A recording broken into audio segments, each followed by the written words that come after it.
Voici une reproduction du Moïse de Michel-Ange, une des belles œuvres du génial artiste. Si vous voulez bien m'accorder un moment, j'aimerais vous dire quelques mots sur l'homme admirable dont Michel-Ange a su si magnifiquement sculpter l'image. Depuis des siècles, les hommes se demandent l'origine de ces deux cornes. Eh bien, dans le texte original du livre de l'Exode, tel qu'il apparaît ici, il est dit que, lorsque Moïse redescendit de la montagne, des kérènes ornaient le sommet de sa tête. Kérène est le mot hébreu pour corne, mais il peut aussi, et de là vient la confusion, vouloir dire rayon de lumière. C'est pourquoi des artistes, comme Doré, ont représenté Moïse, la tête ornée de deux rayons de lumière. Voici une photographie de la statue originale qui se trouve à Rome. Remarquez à quel point l'acteur Charlton Heston, qui interprète le rôle de Moïse, ressemble à son modèle. Nous voyons généralement Moïse, soit sous les traits d'un prophète à longue barbe blanche, soit tel qu'il apparaît ici, sur cette toile peinte par Van Dyck, environ 300 ans. C'est un enfant nouveau-né que découvre dans les roseaux la fille de Pharaon. Je vous signale que c'est la première fois que ce tableau de Van Dyck est montré au public. De toutes les histoires qui ont jamais été écrites, la vie de Moïse est sans doute la plus prodigieuse.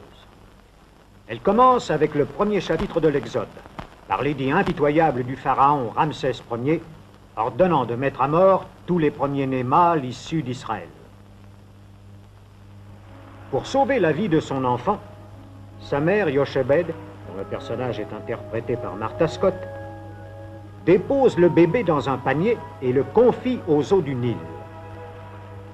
Et le courant, comme s'il obéissait à une main divine, guide le panier jusqu'à la princesse Bithia, la fille de Pharaon, dont le rôle est joué par Nina Foch. La princesse, qui n'a pas d'enfant, adopte celui que le ciel lui a envoyé, et Moïse grandira élevé par ceux-là même qui l'avaient condamné à mort. N'est-ce pas là une extraordinaire situation dramatique? Moïse atteint l'âge d'homme et la puissance. Il est prince d'Égypte. Ramsès Ier est mort, et c'est son fils Séthi, dont le rôle est interprété par Sir Cédric Hardwicke, qui est maintenant pharaon. Séthi a-t-il découvert que ce prince d'Égypte n'était qu'un fils d'esclave? Que fera Moïse lorsqu'il apprendra la vérité sur ses propres origines? Lorsqu'il apprendra que lui, le prince riche et puissant, est encore moins que la poussière qu'écrasent les roues du char de Ramsès. De Ramsès, fils de Séthi, prince ambitieux et redoutable, qu'interprète magnifiquement Yul Brynner. De qui Ramsès tient-il la vérité sur Moïse? De la princesse royale Néfertari, qui revit devant nous sous les traits d'Anne Baxter? Est-ce Memnet, la vieille nourrice, dont le rôle est interprété par Judith Anderson, qui a livré, après 30 ans de silence, le secret de la naissance de Moïse? Est-ce Baca, le maître d'œuvre? Baca le cynique, le blasé, qui a percé ce secret? Baca, dont le rôle est interprété par Vincent Price? Moïse fut-il livré par le chef de corvée, traître à son propre peuple, par Dathan, que joue excellemment Edward G. Robinson? C'est fort bien. Je vais conclure un marché avec toi. Si ce que tu me dis en vaut la peine, je te donnerai ton prix, sans discuter. Sinon, j'enfoncerai la pointe de ce glaive dans ta gorge hypocrite, d'accord? Entendu. Toujours est-il que Moïse apprit qu'il était hébreu. Il partagea alors les souffrances de ses frères. La Bible nous dit que Moïse tua l'Égyptien. Mais comment s'enfuit-il d'Égypte? Qui lui donna asile pour le soustraire à l'arrêt de mort de Pharaon? Regarde-les danser. Coates, commençons.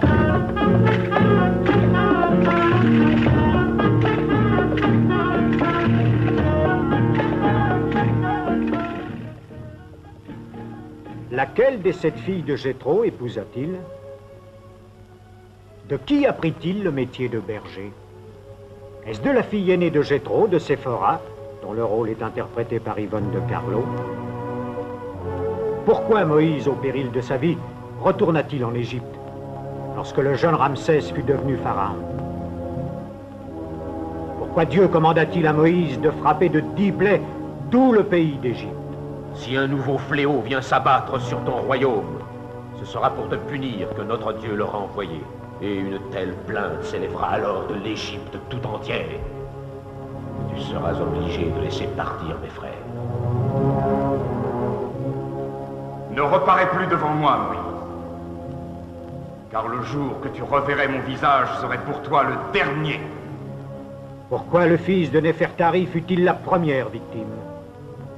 Comment la mort des premiers-nés d'Égypte sauva-t-elle les esclaves? Sors du pays d'Égypte avec ton peuple. Vous êtes libres. Qui organisa l'Exode, la plus grande migration que le monde ait jamais connue? Est-ce Josué, interprété par John Derek? Est-ce lui, futur chef militaire du peuple d'Israël?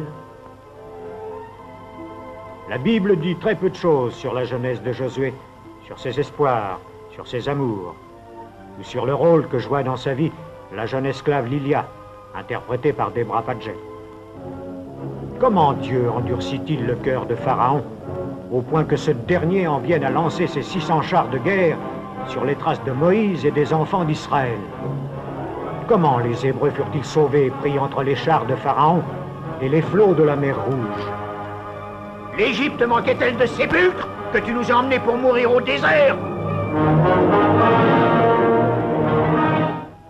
Tout ceci s'est passé il y a 30 siècles. Mais nous livrons encore aujourd'hui la même bataille que livra Moïse. Les hommes sont-ils la propriété d'un État ou des créatures libres? L'histoire de Moïse, telle que la raconte la Bible, est celle d'une vie faite de lutte et de fureur, d'une vie faite d'amour, de bataille, de sacrifice et de meurtre. C'est une vie où se mêlent victoire et désastre, humiliation et gloire.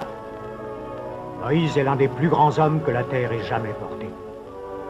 Il fut humain au point de pécher, et divin au point qu'il lui fut donné de voir Dieu et de recevoir de la main de l'Éternel ce qui permit aux hommes de pouvoir vivre en paix et libre, les 10 commandements.